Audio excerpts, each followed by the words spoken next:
Welcome everyone to my controversy-free, totally unquestionable tier list ranking all of SWTOR's PvP maps based on my experience over the past 10 years. As always, if you disagree with my list, you can get bent, or you can leave a comment telling me why you disagree. So let's jump right in, and rounding up the bottom of the list is Vanden Hutball.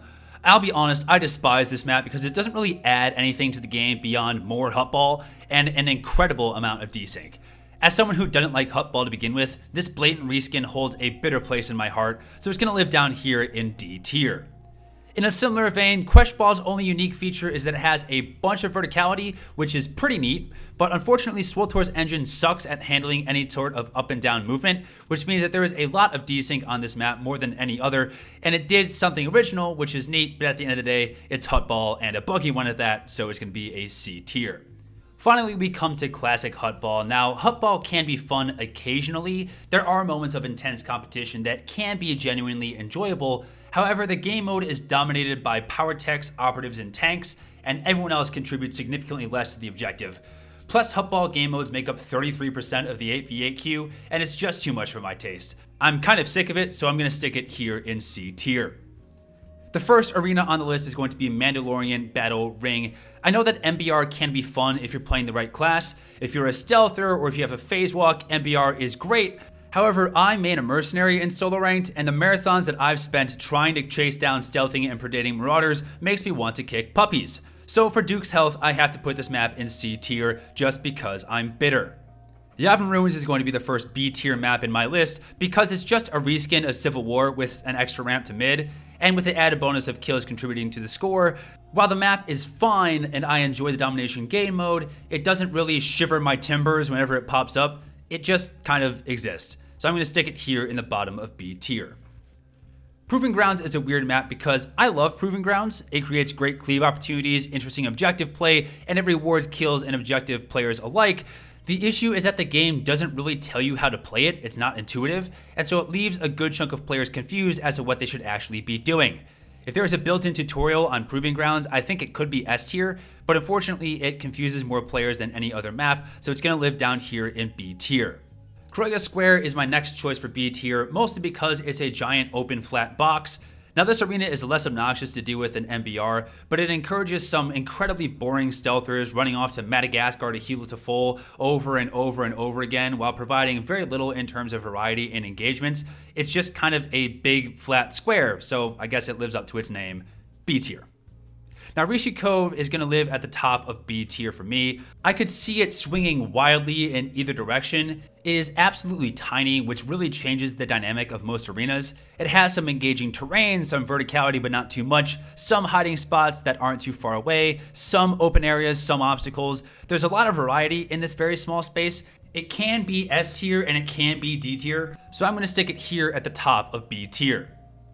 Civil War is going to kick us off here in A tier. The domination game mode is fun, and it's a game mode that rewards both objective and straight up PvP combat. However, Civil War runs into the similar problem that Hutball had with oversaturation. With Yavin being a straight up clone, there's almost too much Civil War, and it loses some of its uniqueness, and there can be some dull moments in the gameplay, so it's going to live down here at the bottom of A tier for me. Meanwhile, Hypergate provides the same benefits of Civil War, but with none of the drawbacks. Good opportunities for both hardcore objectives and for PvP-focused contribution to the teams, while also providing opportunities for comebacks if the team plays smart. It's a unique experience that is only dragged down by watching your teammates get sap-capped over and over and over again for half a decade, so it's the middle of A tier for me. Back into arenas, I love Mkebb. It's medium-sized, has good verticality, interesting obstacles, open areas, and it can reward stealthers and chasers alike, and it's just a pretty visual experience. The only downside to Mkebb is that it can be a little small, and getting full stealths can be a little too challenging, but as a mercenary main, that is not my problem, so I'm going to stick it in the middle of A tier. Continuing on with arenas, Tatooine does pretty much everything well. Decent verticality, good obstacles, places to run without being obnoxious, good variety, decent size. It's just a well-designed place to have a punch-up, so it's going to live here at the top of A tier. Finally, the creme de la creme, the cream of the crop, the best arena hands down is Orbital Station.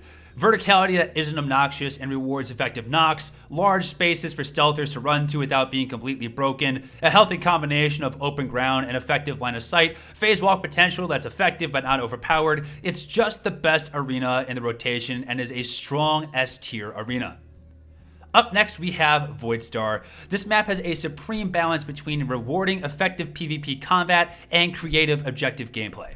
This combined with funneling people into choke points for cleave, good open areas with small but effective line of sight, fun environmental dangers, and just being a long war zone for extended gameplay makes Voidstar a fan favorite, and it's easy to see why. It just kinda slaps.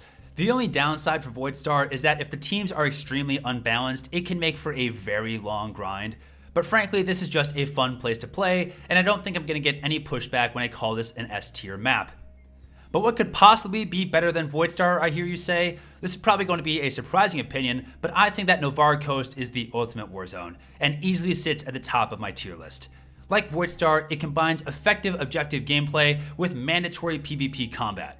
There's a little something for everyone, with massive group combat happening at South, 1v1 opportunities at East and West, and the knowledge that every game can be turned around no matter what the current score is. Novar just does everything well, and definitely lives as my favorite war zone in all of SWTOR. It's an easy S tier.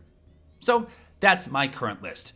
If you agree with me, great, let me know down in the comments and like the video. If you disagree with me, also let me know down in the comments and like the video and smash subscribe, because that'll really show me that my opinion is wrong. So hope you guys have a fantastic day, enjoy yourselves, and take care.